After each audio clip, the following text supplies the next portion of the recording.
Through the Gates is produced under the support of the Coloradans for Responsible Wildlife Management to enhance, promote, and defend the North American model of wildlife conservation and responsible wildlife management. That's our mission. We're engaged in fighting at every level so that wildlife management remains science-based and conservation continues to work for our wildlife. To learn more and join the movement, visit SaveTheHuntColorado.com. The North American model of wildlife conservation is the greatest conservation model in the world. It's a success story that should be shared and celebrated because everybody is a part of it. Welcome to another episode of the Wild Streak Podcast. We are here at the Mile High Hunt and Fish Expo, the second year of it, I believe. Second year. In Aurora, Colorado. And I'm here with Dan Gates. If you don't know who Dan Gates is, you should probably do a little bit better. I'll let Dan kind of introduce himself. I think I met you first last year. Was that the Outdoorsman Days, or did I meet you at maybe the Western Hunt Fest before that? one of the Western Hunt Fest. Okay, yep. So I met you before that, and then kind of connected a little bit more at the Outdoorsman Days. I was amazed at you and Sarah's ability to be able to turn around and do what you were doing on the Pack 'em Out challenges, and and I thought I don't want to mess with those girls, so I got to get them on my side, so I had to bring you over to the dark side. Yeah, there you go. And it very, very much works. I've been fortunate enough to have the pleasure to help Dan quite a bit with some of the stuff he was working on with Prop 127 this past year. And obviously, even though that was a win for us, still other things that we can be talking about because it's a never-ending battle. Yeah. But yeah, I'll let you kind of introduce yourself a little bit for maybe those who don't know who you are, and then we'll just kind of see where the conversation goes. Well, if they don't know, we led the charge on 127, as you mentioned. We also were intimately involved on Ordinance 308, which was the fur ban in Colorado, which would have banned the sale of cowboy hats and fishing lures and Native American crafts. And then also Ordinance 309, we had a backdoor position on because that was the ordinance to turn around and ban the only slaughterhouse in the city of Denver. Mm-hmm. That was a lamb slaughterhouse, largest one in the Western United States. Yep. And so, we gained notoriety to fame over a variety of different things, but that was more self-inflicted. It wasn't what we intended on starting. Yeah. But we've gotten to a point now to where it's almost kind of like it's been inbred into us that we're just trying to keep the momentum up. Mm-hmm. We're just trying to keep, it's just like what you saw there, the gals taking pictures. Yeah. They're on our team, as you all know.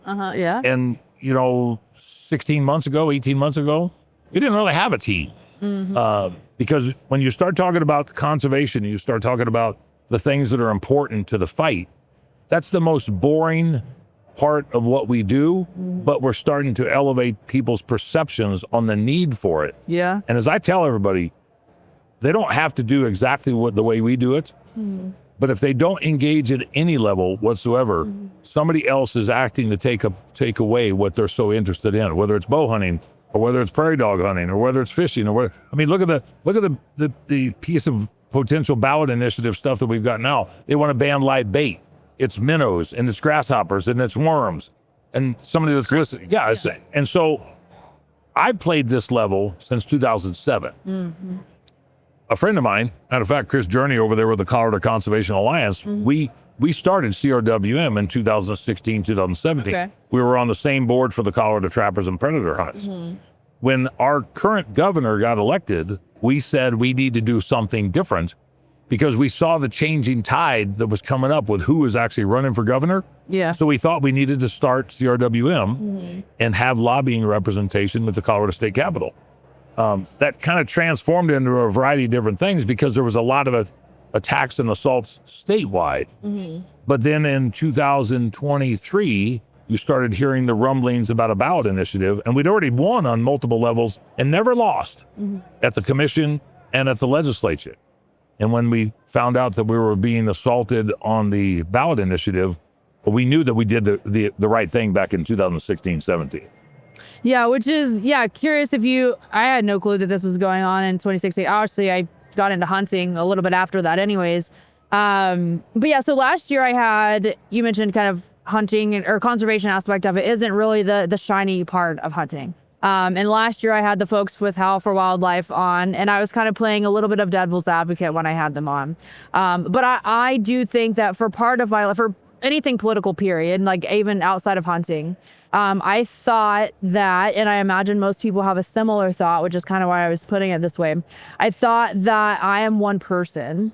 Who am I to make a change? Right. I am one individual in the grand scheme of however many people are making decisions. Exactly. So my thought was like, why do something because I'm one person? And I have been amazed you are one person and look at what you have done. Like you have completely shut that thought out of sight, out of mind. And whether or not you're not saying that, right? You're not like, I'm one person, look what I'm doing. Like your work speaks for itself.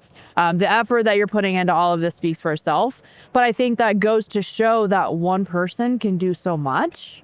One person is a start. Two people is a direction. Yep.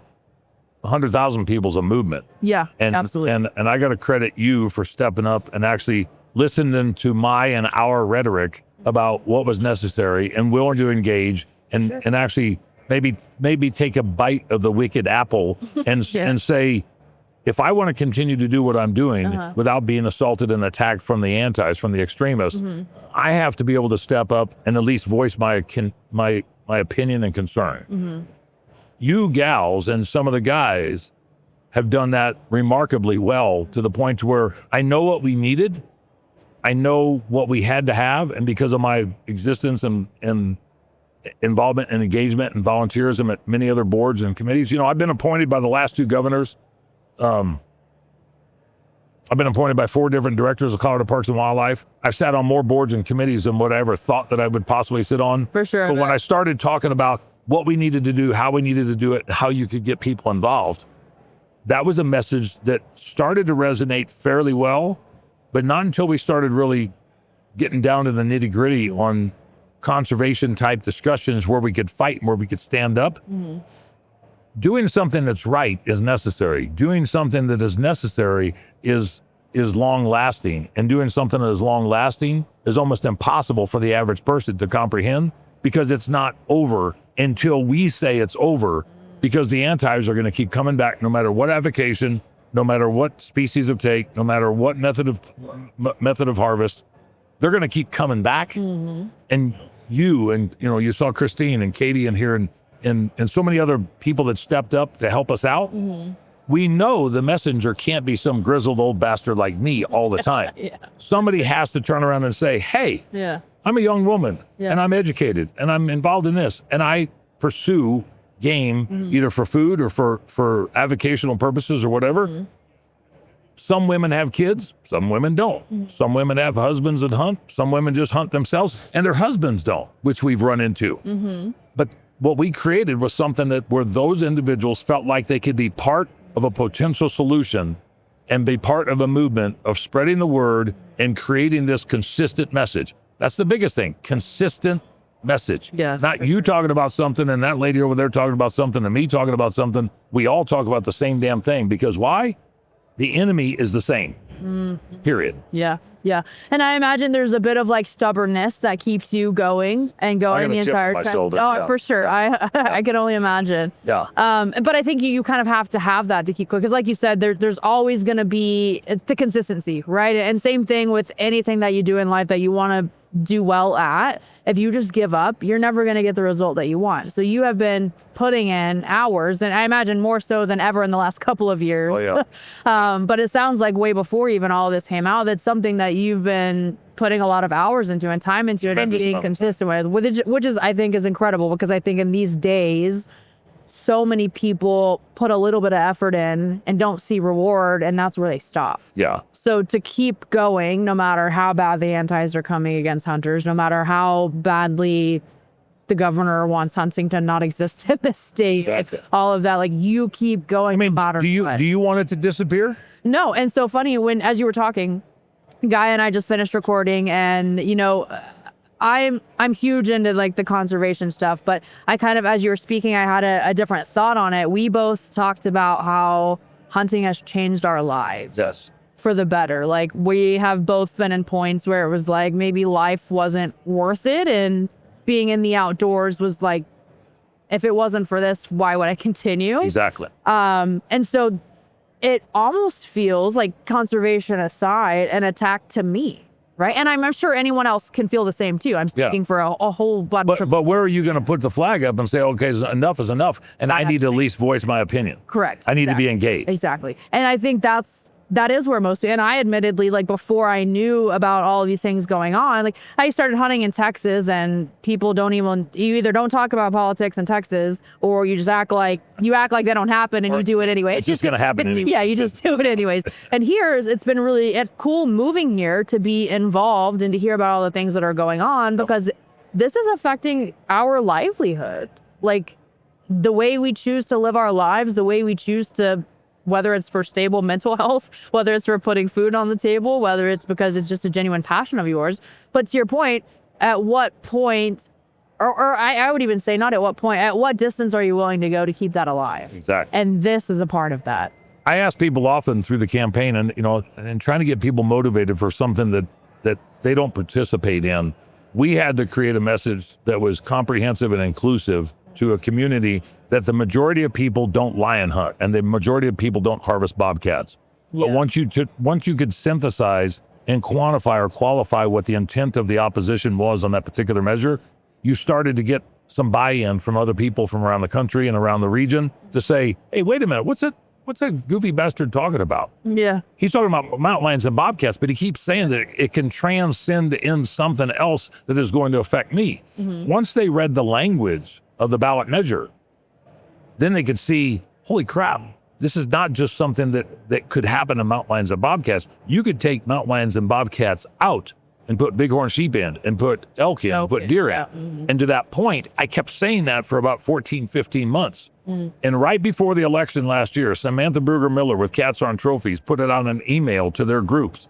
And they said specifically what I'd been saying for 15 months. Mm-hmm. We need to get rid of the bighorn sheep trophy hunters. We need to get rid of the elk trophy hunters. We need to get rid of the mule deer trophy hunters, because they were helping to fund this dark money syndrome that we were creating on this campaign. That's when some of the other fence-sitting organizations decided to get involved, because they said, that's what he kept talking about in April and in May and in June and in July. And we kept saying it was just about mountain lions and bobcats. Mm-hmm. It wasn't about mountain lions and bobcats. It's about hunting. It's just that mountain lions and bobcats were the low-hanging fruit. And that's where trying to get people to understand, if you listen to what they've talked about for years, chop the tree down, but only after you chop the branches off and you take the roots out, and then we cut the tree down, and then we go into the forest. Yeah. Okay, well, if lion hunting and bobcat harvesting is the low-hanging fruit, that's the branches. They start chopping this other stuff down. Yeah. That goes into the bighorn sheep and the moose and the mountain goat and the elk and the mule deer and everything else. That's where people started to pay attention, and they started to pay attention from around the country and out of Canada as well. Yeah, and I think to your point, it was very much initially people who didn't mountain lion or bobcat hunt, to their thought, their livelihood was not being affected. Their hobbies were not being affected. Their passions were not being affected. And so, like you said, you had been trying to say the entire time. And I always make the joke, and I think I made this even last year when I was talking to those guys. Like we always say politicians are stupid, but they know what they're doing. Yes. Like, yes, we think they're stupid because of the things that they do, but they know what they're doing. Yes. And they chose that verbiage for a reason, because it fooled most people into thinking my livelihood isn't being affected, so I don't care if I have a say in this or not, when it could eventually go on to include your livelihood being affected. Well, and if you look at this show here at the Mile High Hunt and Fish Expo, there's a ton of people that just walk by our booth that recognize us for our efforts. What they don't recognize is, because they didn't pay attention previously, they don't recognize that we fought and defeated every single measure from 2016 until 2023 and 24. They don't recognize that we've been fighting these levels even during the Hickenlooper administration, the Ritter administration, going all the way back to the Romer administration. When you look at 1992, 1996, then you get into the Owens administration, the Ritter administration. You go back that far, it's probably almost, you were like an infant. It's hard to recognize what you don't have if you've never seen it taken away. And that's things that I'm consistently trying to get people to understand. Look, I'm a 61-year-old grizzled knuckle dragon Neanderthal. But I can tell you that people that really are paying attention to what we're doing, that are 20 and 30 years old, they didn't realize what was taken away in 92 and 96. And they didn't realize the assaults that happened from 96 to 2020 because they never really saw it being taken away in their lifespan. We had to reinvigorate and educate people to say, this is something that if we lose it now, you will never get it back in your lifetime, and you'll be like me looking back at 1992 and 96. I was young enough then that I didn't participate in the times that I tried. The grizzled old knuckle dragon guys that were then that don't look like me now, most of them are dead and gone now, but they didn't listen to my philosophy because I was living it, breathing it, eating it, sleeping it, drinking it at the time. And they said, it's never going to happen here. And when it did happen here, then the people that were supporting them started to lose enthusiasm and optimism, and they backed off. They moved out of state. They turned around and looked at other avocations. They told, I'll hunt out of state. I'll do this or whatever. That's the same thing that we heard from young people during this campaign. I'll just pack my crap and leave. Okay, well, that doesn't do any good, because if you think that that's not going to follow you somewhere else, the animal rights extreme movement is a cancer. It's like locusts on a cornfield. They will capitalize on whatever they can capitalize on, when they can capitalize on it. However, for whatever reason, we stop them in their tracks here, but they're not gone. They're just trying to replant themselves, and they're trying to rebuild because they want to get done in the next 18 or 20 months what they haven't been able to get done in the last 20 years. Yeah. And I think that was a big point too, when, I'd get people asking questions from outside of Colorado, like, oh yeah, there's not a whole lot that I can do, or like, I'm not caring about this. And I'm like, do you recognize that this is coming for you next? Especially if it fails here, you're next. So do what you can. There are things that you can be doing. People who maybe live here, like go and do, or you're donating to people who can help that do live here. Like there are things you can be doing. And I think that mindset too, and I ran into that quite a bit, was folks who, I'm not in Colorado, like, oh, sucks that's going on there. And I'm like, that should not be the mindset either, because to your point, it could be coming to you next. And if you don't care now, you don't stop it now, you're definitely not stopping it by the time it gets to you. Yeah, and I don't want to knock anybody or any organization that's doing different things at different levels that we partner with or we parallel the movement with. But unless you have grassroots people in each state to do the work that like CRWM has done, to build these alliances and these coalitions and these collaborative efforts, unless you've got representation at each one of the state capitals, unless you're having representation to actually engage at Parks and Wildlife Commission stuff, whether it's in New Mexico or Arizona, like they just won yesterday in Arizona, a great big influx of state leadership in Arizona beat back the citizens' petitions. All of this national talk is fine, but if the states don't do what they need to do at the level they need to do it, you're not going to get the national support to get the state to run the grassroots efforts. Absolutely. States have to do it first. National support is second. That's part of the playbook and the roadmap. Yep. We've proven that. We've strategized against it. We didn't just get started on the eve of this ballot initiative. We've been playing for years and years and years, and having people that actually have the institutional knowledge, the chip on their shoulder, and some financial resources to be able to get people to come play. And I think that's the silver bullet that the antis are trying to recreate. I joke about this. This is a hunt and fish expo. You and I saw each other at the Western Hunt Expo in Salt Lake. You were at Wild Sheep. We saw it because you start to remember where you saw people and where you didn't. How many anti-extremist conventions do you see where you can go and do what we do here? There's more money, there's more intestinal fortitude, there's more formidable messaging in these venues than the antis ever had. But you know why they're so creative and well-funded? Is because they have uneducated people that are trying to stop every single form of hunting and fishing, wildlife management, conservation. They want it all to go away. If we would all collectively message a consistent message, we could actually kick the crap out of them to the point to where they would not want to come back. They might want to go to California, but we'll keep about the states that we keep beating them back at. And that includes all of the people who are non-Coloradans. Like all hunters have to have that same consistent message. I'm curious, I wanted to I feel like a lot of people were all you got everyone kind of across the country invested at least in the Prop 127 that we were successful with this past year. But I think a lot of people think it stopped there. It didn't. And so like there's all of these smaller things. So speak to like all of these things that are still continuing after that. Like that's not the end. It was a big thing, but that's not the end. And like, what are some things that we, meaning everyone who maybe is in Colorado or not, can continue to do and should be continuing to do, because that was not the end. I think that was the most like public one, maybe, because it was something that I think finally that is what it took for people to realize, oh, this could affect my state eventually too. Exactly. But because I think maybe that was possibly one of the biggest ones we've seen, that since we beat that, we're good. Right. But that's by no means the case. No. We beat the antis 2 weeks after the ballot initiative at the Parks and Wildlife Commission. We won on the East Slope Mountain Land Management Plan. Mm-hmm.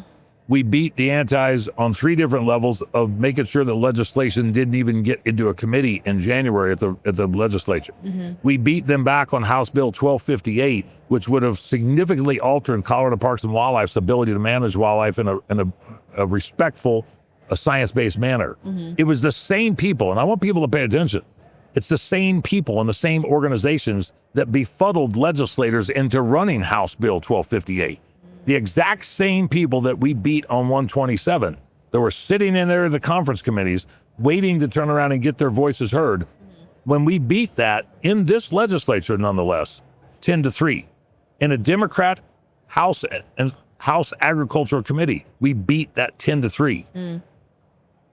Language that they tried to utilize where it said instead of saying shall utilize, they wanted to put in may authorize. May authorize hunting, fishing, and trapping as the primary means for wildlife management, as opposed to the statute where it says shall utilize. There's a difference between stop and yield. Mm-hmm. Those type of languages, the reason I'm beating the dead horse on that is the same type of language that they just used in Arizona, where they just beat them yesterday at the commission. It's the same type of language that they've tried to introduce in bills in Washington and Oregon and California. It's the same type of stuff that they're doing in Utah and what they've done down in New Mexico. With our booth down here, we've had multiple people, multiple state leaders from different states and associations come by and say, how do we duplicate? How do we replicate? How do we emulate? Can we sit down and have a conversation about what you built and make sure that we can turn around and utilize that same playbook and roadmap? The things that have come out in the last 6 weeks, there was an attempt to run a ballot initiative, which is not done yet, but Initiative 52, if they got that through the title board and if they got the signatures and they got it on the ballot for November of 2026, the wording in that would be 5 times more catastrophic than our loss would have been if we would have lost on Prop 127. Wow. That's not necessarily a public deal because they withdrew it before the public review and comment through the Legislative Council. Yeah. But we saw the language. Mm-hmm. The language is so catastrophic that if you look at what would happen if they got that through, we wouldn't be doing any of what we talked about doing in the state of Colorado. And that's the same type of language that they want to utilize in every other state that they see a chink in the armor, or maybe there's not a CRWM or there's not a grassroots coalition that they actually have. Everything that we're doing right now at the Colorado Parks and Wildlife Commission, the governor is steadfast on trying to prohibit the harvest of beavers. So there's a beaver management working group. They want to turn around and decommercialize furbearers. They want to make quotas and bag limits for everything from weasels to skunks to coyotes and bobcats. Their quota and bag limit that they talked about just on a conversation, 2. You get to kill 2 weasels, 2 skunks, 2 raccoons, 2 gray fox, 2 coyotes. They don't want you to do any of it, but they're willing to say, oh, we're not banning anything. Mm-hmm. We're just going to limit it. We're just going to limit it so significantly that nobody's going to do it. And if you do it, well, it's not going to really create any havoc or damage to it. Mm-hmm. Those are the things that most people don't realize, not to mention the fact, if you listen to a Colorado Parks and Wildlife Commission meeting and you listen to the uneducated commissioners, they're on there. We have a few supporters. Mm-hmm. We have a couple people that kind of understand the process and program and procedures.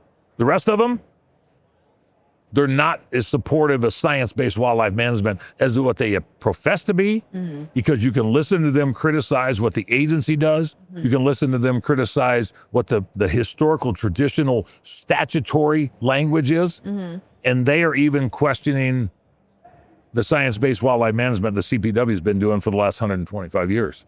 Which is crazy to me. And with my background in sciences, like getting a PhD in a science field, like, why would we discredit science? Like, it blows my mind. Okay, that's true. Not their science. But is there science that supports their... No, their rhetoric. No. What they say is their science is this peer-reviewed study.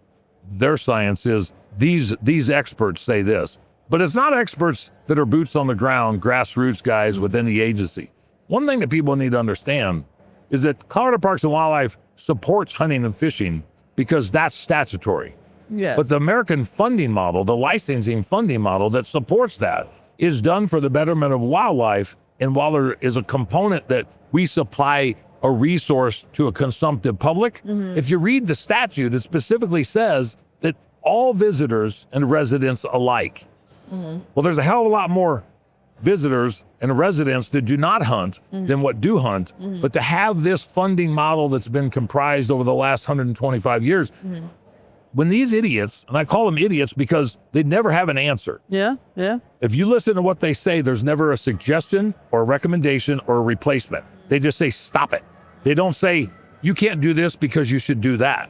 You don't do this because we want you to do that. You should replace this with that. No, it's just stop it. Get rid of it. Zero is the answer. If you want to support a company that supported the efforts to defeat Proposition 127, then you need to support Davis Tent. Davis Tent has provided quality canvas goods for outdoorsmen for the last 50 plus years. For more information, go to davistent.com. If you want to support another business that was instrumental in helping us defeat Proposition 127, check out Salida Gun Shop. Salida Gun Shop in Salida, Colorado provides quality products, expertise, and knowledge from individuals that actually do what they sell. Go to salidagunshop.com. Listen to the advice of Cameron Haynes and support companies that are supporting your cause and your efforts. Minturn Anglers is one of those companies. Minturn Anglers provides product and fishing excursions in Colorado and are second to none. For more information, go to minturnanglers.com. I remember it was when the Prop 127 stuff was going around, and it was an anti-Instagram. And it was the only one I ever saw. I never went looking for them. But I think somebody just reposted it, just kind of like making fun of it. And it was a mountain lion that they had put a like human voice to. Yeah. And it was speaking like, oh, like these are my babies and like don't hurt my babies. Like basically playing on your emotions, which is what they have to do. Yes. And I'm like, is that all you have? Anthropomorphism is not the way to turn around and get to the general public. Correct. And anybody that's done that in the past from a ballot initiative or a commission or a legislative movement has not fared well. No. You can see that for the most part they don't know what they're talking about, so they resort to comic book status. If you saw some of the attacks that were given to me, I mean, guys sitting. I bet they're laughable. Yeah, and sitting in his pajamas in a basement reading bad stories about stick figures of Dan Gates and that I was a badass guy and I was going to kill everything on the planet. Yeah. That was their campaign. I mean, it shows the lunacy and the lack of professionalism that they have because they don't have an argument for what we have. So the only thing they can do is call names, criticize, be radical, harass, threat, try to create some diversionary tactics. If they're not filing charges, they're filing false claims and allegations and innuendos. They don't have the facts and the data, and they damn sure won't support the managing agency that has the science-based managers to be able to do it. So when I was speaking during the campaign, and I say this every day, whether it's campaign-driven or otherwise, don't believe me, don't believe the anti, listen to the experts. It's just what happens that I'm in alignment with the experts, and not for me. I want to say this, and depending on how many people listen to this or how much we can cross-pollinate it and network with it, if we don't have the ability to spread a message of science, you're going to let opinions turn around and continue to manage every single thing that we have? I don't want opinions managing heart surgery or pollution or mountain lion management or water quality or oil and gas. I don't want opinions. I want facts. And the facts always turn around and come in our favor.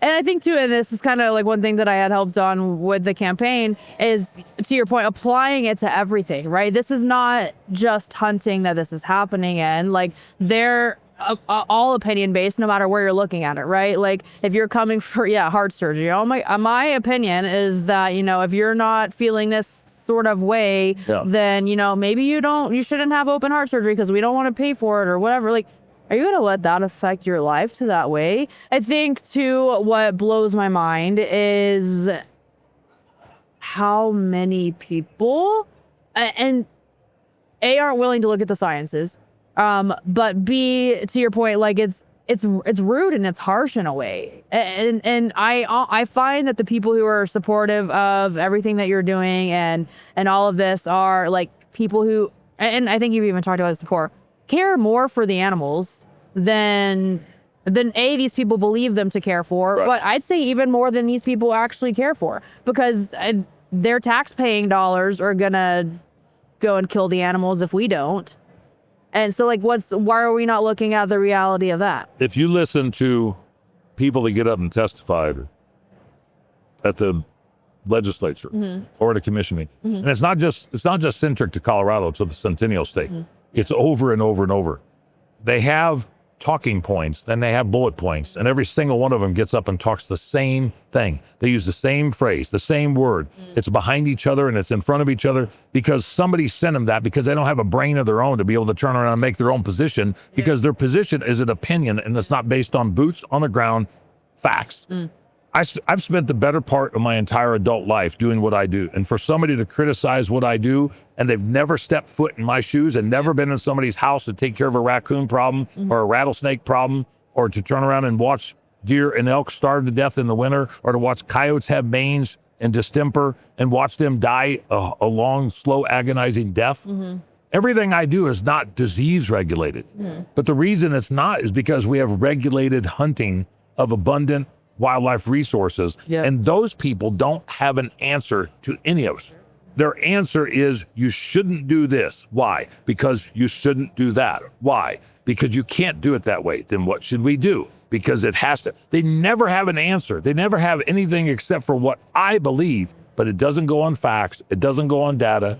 It doesn't go on the statistics and the compilation of years and years of studies. And I think that's something where this community as a whole, the science-based management side of wildlife management, plays into this community. But this community, for the most part, is talking to the choir. They're not advertising to the general public. The organizations don't. The industry leaders don't. If you're a gun manufacturer, you're not trying to sell to the guy that was trying to take your guns away.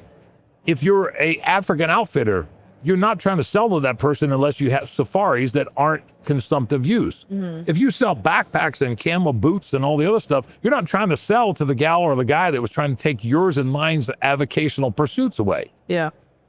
We have to figure out a way to advertise to those people and get them to understand, whether you hunt or whether you don't, hunting is the only sustainable model under the North American model of wildlife conservation and the American funding model that pays for you to be able to turn around and bitch about what I do. You might not like what I do, but you have to acknowledge the fact that you have no money, you have no skin in the game, you have an opinion, and your opinion doesn't matter except for anything else that, we all know what opinions are like. Everybody's got one. I want some facts and data. I can bring that from my perspective. I can be additive to what is going on when it comes to my circle, my institutional knowledge of what I got. Tell me what institutional knowledge some of these people have when they come to a commission meeting or to the legislature, when they don't have a brain to turn around and write what they think. They don't think anything because they don't know about it. Listen to how many things that we heard post, and I'm going on a tirade here. No, go for it. I love it. Go post election. Listen to the testimony, and you can go back on YouTube and watch the November commission meeting in Lamar, Colorado. Listen to the people that thought they could automatically come 2 weeks after and change what the voters of Colorado just voted on 2 weeks prior to that. And they said, well, I just found out about this, and if I knew about this, I would have supported any of this stuff. Okay, so you're 56 years old. You just found out that there's mountain lion hunting in the state of Colorado, and the only reason it was brought to your attention is because some lunatic organization decided that they were going to turn around and bring it to your attention that this is bad. You might have an opinion about it, but you didn't know it was even going on because you don't pay attention to science-based wildlife management. You didn't care about this stuff until somebody put it in your lap. So you weren't engaged, you didn't volunteer, you didn't fund, you didn't support, you aren't part of the coalition that's turning around and trying to make anything better for wildlife. What do you do besides come to a meeting that you've never heard about before and bitch and complain? And that's been over and over and over. The flip side of that is, this organization that started this expo here, or the Wild Sheep guys, or whatever, you'll have a certain segment of our population that professes to support the science-based wildlife management. I wish we could get everybody in this room to turn around and do that. In this hall, if they would all get 4 to 8 hours a year, we would be undeniably the most formidable opposition on the planet. For sure. The antis are doing 4 to 8 hours per We're working person, harder, for sure. but they don't know what the hell they're talking about. Our side knows what the hell we're talking about. We've got the facts. We got the data. Look how many conservation organizations are in this building. Colorado Parks and Wildlife is over there. You got the Colorado Conservation Alliance. We did podcast yesterday with Rocky Mountain Bighorn Society, the Rocky Mountain Elk Foundation, Colorado Bowhunters Association, Muley Fanatics. How many conferences, as I mentioned, do you go to and you see Humane Society of the United States, and Wild Earth Guardians, and the Mountain Lion Project, and the Coyote Project, and People for Ethical Freedom and Animals? No, they don't show up to do that. Yeah. Because they know that their circular mission is to turn around and stop all of us from doing what we're doing, and they don't care how they do it. Yeah. So what do you think? You said that they're working very hard by sitting at home and not going out. What do you think? I'm trying to put words like what I'm trying to ask. Like you said, if everyone in this room right now could put in a couple of hours, like, we would be untouchable. Like, Oh, God. Why do you think that they aren't? And what is the handful of things that they could be doing? Okay, I'm going to flip it back. Okay. Why didn't you before you turned around and met me? Well, good question. I didn't know better. See, that's the biggest thing. Why? Yeah. Because the conservation organizations don't message to the target audience. The target audience is the non-hunter, that 80% in the middle. Let's say we've got 10% that are really conservation sportsman oriented. And let's hypothetically say that you've got 10% that are lunatic, animal rights, left-wing extremists. Okay, that leaves 80%. You don't need the 80. You need 41 of the 80 to make the max. Yeah. But the overwhelming majority of those individuals will come to our side if they believe that it's done factually, if it's done with animal welfare concerns, if it's done with the best interest of wildlife and resources and habitat conservation. But if they don't know any better, how do you get them to support? You don't have to be like a recruitment, retention, and reactivation. We just need them to understand that if you don't want to do what we do, that's fine, but just recognize the fact that what we do benefits you and your beliefs, even though you might not want to go out and harvest a deer or an elk yourself. Those are the things to find that common goal, that neutrality with people to say, yeah, I don't really want to do that myself, but I don't want to shoot a cow either, but I still turn around and go to the grocery store and buy beef.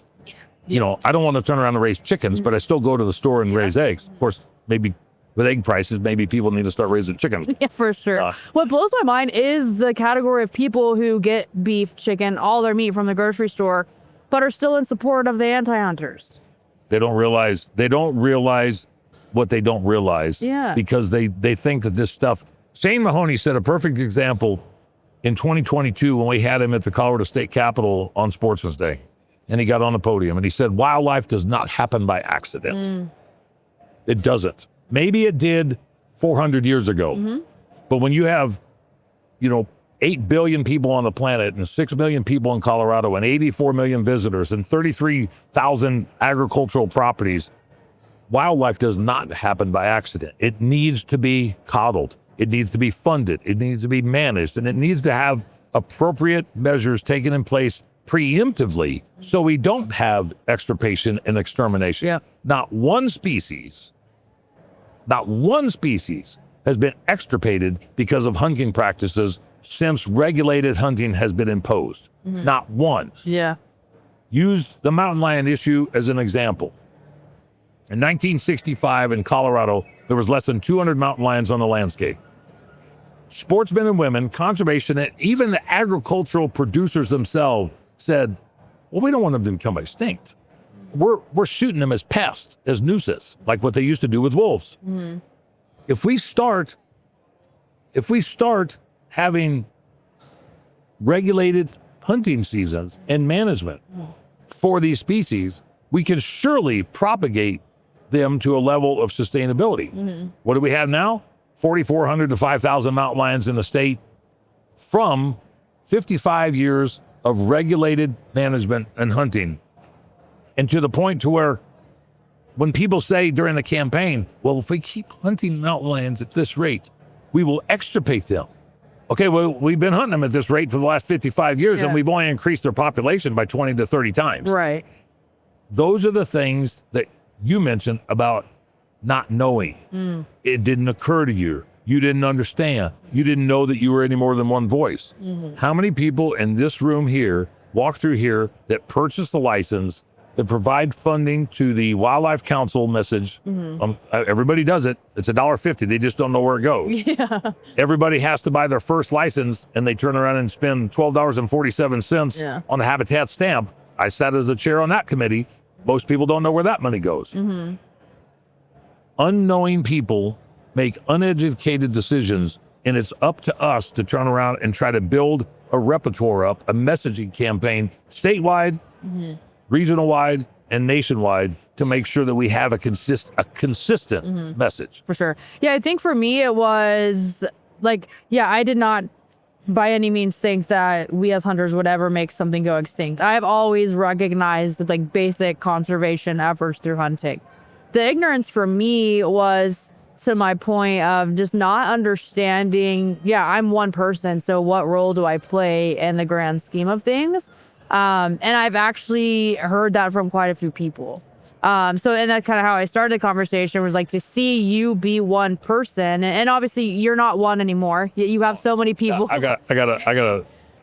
Some of it's, as Karen says, my wife says, it's a harem of, which I find it flattering, but it must have been the radio voice, because it couldn't be any other than radio face. So that's too funny. Yeah. But you were one to start with, and this has just grown to be, I'm sure, something that is unimaginable to you. I'm sure you did not. I'm sure you hoped for it to, right? I never looked for the spotlight side of it. Yeah. I never looked for anything, trying to do anything other than making sure that we provided legitimate upfront representation, and because I lived it, eat it, breathe it, shower with it, sleep it. Yeah. We were doing this stuff already because we knew the difference between right and wrong. And we needed to have legitimate representation at different levels. It sounds like I'm pedestalizing my participation, but when you get asked if you will sit on governor-appointed, Senate-confirmed committees from Democratic governors that are in charge of $12 to $20 million worth of sportsman dollars for conservation easements and migratory corridors and habitat projects, that's not a small deal. There's 9 people on the Habitat Stamp Committee. Mm-hmm. And then at the same time, you get asked to sit on the Wildlife Council, which is the messaging campaign for Colorado Parks and Wildlife, but it shows the benefits of hunting and fishing to the general public.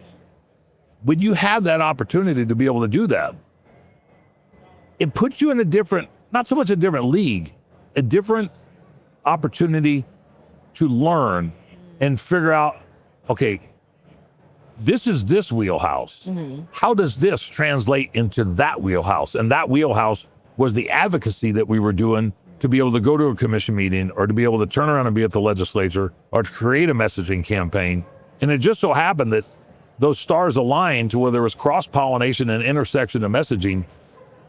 And I'll be frank with you, I honestly believe, and if the antis hear this, so be it, I think that they didn't do their homework well enough to realize that the most tenacious bastard, the grizzled old knuckle dragon Neanderthal, that was sitting here and sitting there at the same time, was probably not in their best interest. And now I think they've awoken a sleeping giant, not myself, in the community. Yeah. The community came out and said, wait a minute, maybe this guy's making some sense. Maybe this organization is worth its salt. Maybe this this commingling of efforts and collaboration and alliance building is something that I need to pay attention to. And that's why I think a lot of these people here and a lot of these people in all the places that I've been fortunate enough to be able to go to are starting to recognize that it's not a singular issue. It's a cause. It's a movement. We have tons of people reaching out about my participation on the Wildlife Council. How do we emulate that, Dan? Yeah, that's a state deal. It's set in statute. I didn't make it. Colorado sportsmen and women created that in 1998. It's one of two that remain in the country. Why the hell is that? It's talking to the general public. It's not talking to us. It's talking to the general public, trying to make sure that we actually move the needle and create a message that everybody could resonate with that has to do with science-based wildlife management and sustainable wildlife management and perpetuity. Yeah. No, I think, and you do such a good job at not just telling people, but educating, which I think is huge. Because the difference between that is, hey, here's what's happening. Here's how you should be helping me do this, or like, this is going to fail. I think you approach it, or I know, and this is why I think it's helped so many people, is it's like, hey, here's what's happening. Let me give you a little bit more information on what's happening. Maybe you don't understand the verbiage of what this proposition is. Maybe you don't understand what they're talking about. Let me tell you more about what this means. Let me educate you on like what this could possibly do for us. Here's maybe different ways in which you can help. Here's different ways in which you can participate or can like be a part of this, everything that's going on. And that I think people receive a lot better. I don't know if that was intentional on your part. It's funny you say that because, and I think I told you this before, the amount, and I don't want to sound chauvinistic here, or the amount of young women that approached us and said, you're one of the first people that ever talked to us and not at us in this arena, in this atmosphere. When I met Christine Keppen, who was over here a little bit earlier, and I met her and some of her friends at the Safari Club banquet in Colorado Springs, and she was just enamored with what we were doing because we were already on social media for about 3 months is all. But we started building a support level, a follow-it. And she hit me up and she said, anything you want, anything that I could do, let me know. And I called her about 2 weeks after that and I said, you want to go to the Capitol one day? She says, what, for what? And I said, we have Sportsman Day at the Capitol. Well, I've never been there. I don't even know where it's at. She opted to come. She brought a friend of hers. We got him on the Senate floor for one of the resolutions. We were feeding sportsmen and women outside for wild game, do a wild game luncheon. And depending on when this comes out, it'll be April 25th of this year. So I just want to make sure that people know. But when she was going in with me, she said, so what do I do? And I said, well, if you see your legislator there there's only 35 of them in the Senate. I got you in the Senate. If you see your legislator there, go up to them if it's open, or at least when they come over to us to acknowledge us, know who your legislator is. She said, I don't know who it is. I said, what Senate district do you live in? She says, I don't know. I said, so you're in the Capitol and you don't know who your representative is, who is making decisions on your basis, whether you voted for him or not. And you don't know what district you live in.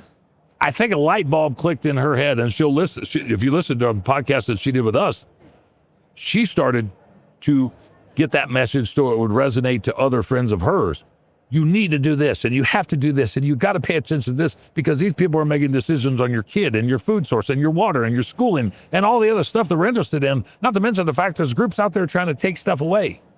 I think you were similar in all the other people that we've actually indoctrinated into this philosophy, because you have the ability in today's environment to not only pay attention, but to feel like that you can make a difference on somebody making decisions on your behalf. And I think with as many conversations and outreach that I've had over the course of the last 18 months, if anything comes out of this, it's the organizations like RMEF and SCI and Delta Waterfowl and Ducks Unlimited that are creating 501c4s because of what we had in Colorado as a C4. Yeah. And that other young people now are stepping up to say, when's your next event? What do I got to do? Let me talk about this. Let me post about this.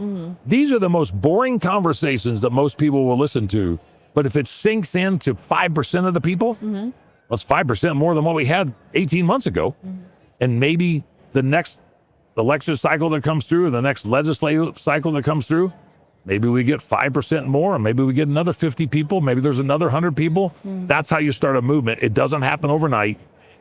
You don't turn around and get 10,000 people on the streets more than once. You have to build up that effort and that coalition to make sure that they feel like they have value and skin in the game. Yeah. No, I think that's huge. And yeah, like I said, I don't know if that was your intent in that approach or if that I missed about it a lot. Yeah, that's just how you went about it. But I think, yeah, the feeling like, A, it's coming from someone who's very passionate and educated about what's going on. But B, like you said, it's not talking at you. It's very much like talking with you and let me help you and let me see how you can help me if you so want to. You don't have to, but if you don't want to, that's fine. Yeah. But there was a few people that reached out that had philanthropic capabilities. Getting people to part with their money is really tough. Getting people to part with their money and then do something proactively on top of that, as opposed to just paying you to be able to, here's the money, shut the hell up, I'm stepping away from this. But some people actually said, here's the money, what can I do? That's part of a movement. And I think that when you have that sort of a backing, you look at Robbie sitting here at the couch with me. I didn't know any of these people. And you get the Steve Ranellas and the Howl for Wildlife and the Cable Smiths and the Robbie Dennings. Just look at the conversation. If nobody realized that Cameron Haynes and Steve Ranella and Joe Rogan talking about Dan Gates on the podcast of Joe Rogan about this guy in Colorado with CRWM doing this cat deal. Those are not happenstance issues. Those are opportunities that we should be able to capitalize on. If you get Joe Rogan talking about what we're doing, why the hell isn't that lady there talking about it? Why isn't that gal with the kids that just walked by talking about it? Yeah, for sure. That's growing into a movement. And I think that, while I didn't plan on it, this is, I joked with a guy earlier this morning at the booth. I'm not the best, but I'm the best you got right now, so you better figure out how to replace me or either join the forces. That's funny. I realized that. Yeah, no, that's too funny. And I can't say enough about your enthusiasm and your participation and your open-mindedness to say, I think I could help support this because it inspires me to see the glimmer of hope in people's eyes like yours or some of the other gals and guys that are helping us out, and see the way the organizations and see like guys like Robbie and these other guys that are showing up and saying, we might not be following the best guy, but we're following the best guy that we got. Which is awesome and a very good option, I would say. I would very much say. Thanks. We're coming up on about an hour here. I end all of my episodes asking my guests, what does wild strength mean to you? Kind of a play on words of the podcast, or what comes to mind when you think of wild strength? I think in this environment, strategy, preemptive planning, intestinal fortitude, having that chip on your shoulder to say, quit screwing with me. Quit screwing. It's like that. It's like that. The flag that we've seen all over the place. Don't tread on me. I could use another name or a word in there, but I won't do it on here. But it's all good. I mean, I'm sick and tired of agenda-driven extremists trying to take away my life. Yep.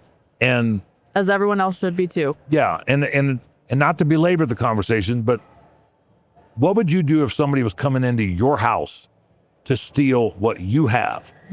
That's what they're doing in Colorado right now, and that's what they're doing in other Western states, is they're coming into our state, into our counties, into our government to take away what we have. Are we going to let them do it, or are we going to make them do it? And, I hope that other people will be willing to pick up the torch and help us with the torch.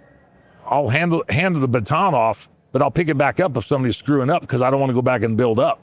But when you say what does wild strength mean to you, I think it's everything that is encompassing and incorporated into the pursuit of game.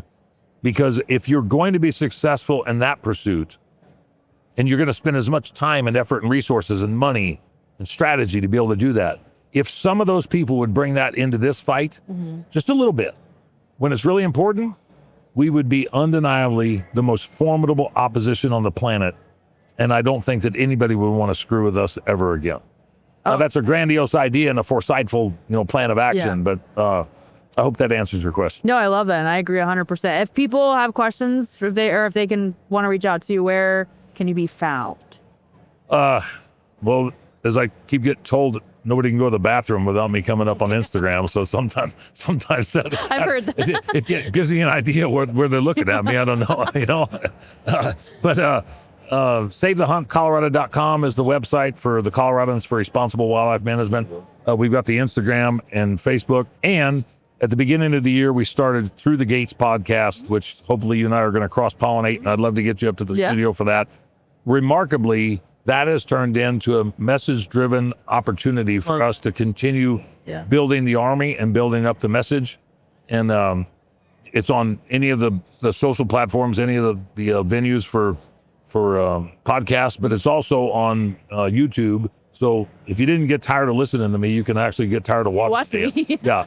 And we got some really good guests. We've only done 21 episodes, but we got some good sponsors that have come out, good advertisers that said, what do we got to do to be a part of this movement? Nice. That's, to me, badass, because it's not me sitting in my underwear in a dark closet with an incandescent light bulb, trying to read newspaper clippings or something. No, I love that. Cool. Cool. And if people want to donate, want to help donate, where are we going? SaveTheHuntColorado.com. Yep. Okay. Yep. Awesome. That's the best way. And I just appreciate the opportunity and the friendship that you and I are building up. Yeah. You know, you're badass, and I look forward to the relationship. Yeah. Thank you so much for coming on, and this was a really good conversation. Thank you, dear.